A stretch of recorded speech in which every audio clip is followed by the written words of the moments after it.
Hello बच्चों, मैं दीक्षा श्रीवास्तव। आज मैं आप लोगों को क्लास 12 की चैप्टर 4 की एक्सरसाइज 4.2 का क्वेश्चन नंबर 15 पढ़ाऊंगी। क्वेश्चन नंबर 15 है, let A be a square matrix of order 3x3, then determinant of K is equal to. K किसके इक्वल होगा, डिटर्मिनेंट ऑफ के किसके इक्वल होगा, ये हमें बताना है।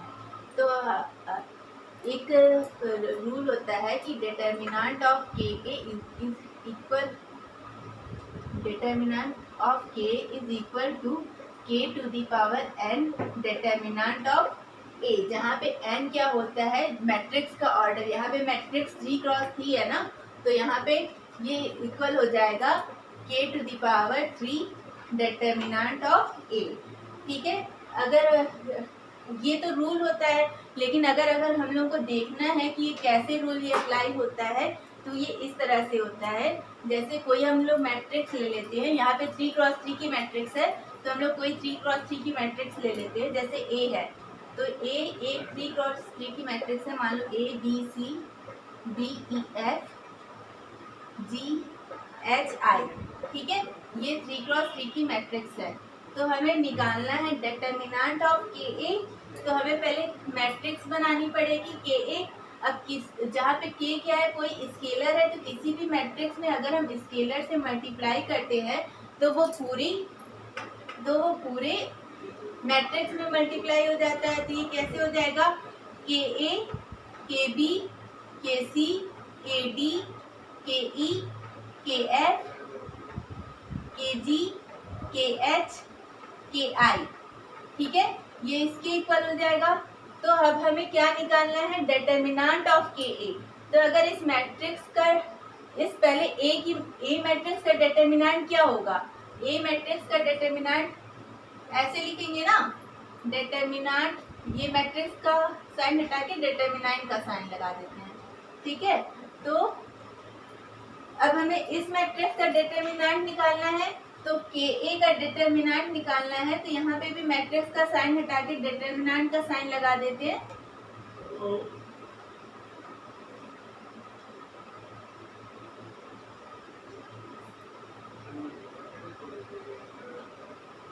ठीक है, अब इसका डिटर्मिनेंट निकालते हैं, देखते हैं क्या आता है। ठीक है, तो डिटर्मिनेंट निकालने के लिए हमें मालूम है कि किसी भी कॉलम में, जैसे यहाँ पे सब ये रो है पूरा, इस रो में पूरे में k कॉमन आ रहा है, तो इस रो में से हम k कॉमन ले सकते हैं।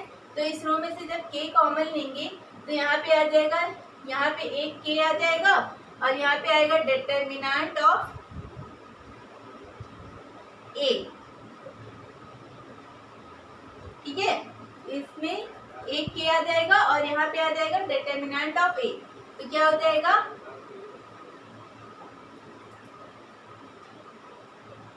कि इस रो में से k कॉमन लिए ना, तो यहाँ पे हो जाएगा A B C, क्या था, KD KE KF KG KH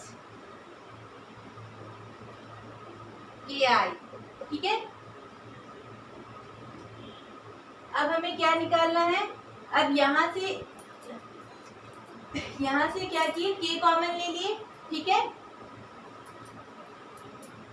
अब क्या करते हैं, अब देखो, फिर इस रो में से भी हम k कॉमन ले सकते हैं। तो जब इस रो में से k कॉमन लेंगे तो क्या हो जाएगा, k square determinant of a, तो A B C D E F और KG KH KI। ठीक है, तो यहाँ पे k स्क्वायर आ गया। अब इसी तरह जब हम इस रो में से k कॉमन लेंगे तो यहाँ पे क्या आ जाएगा,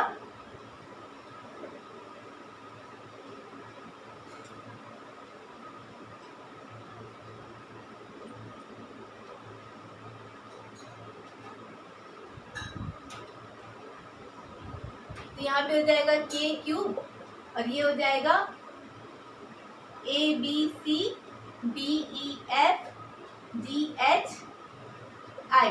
ठीक है, तो ये किसके आ जाएगा, k cube determinant of a।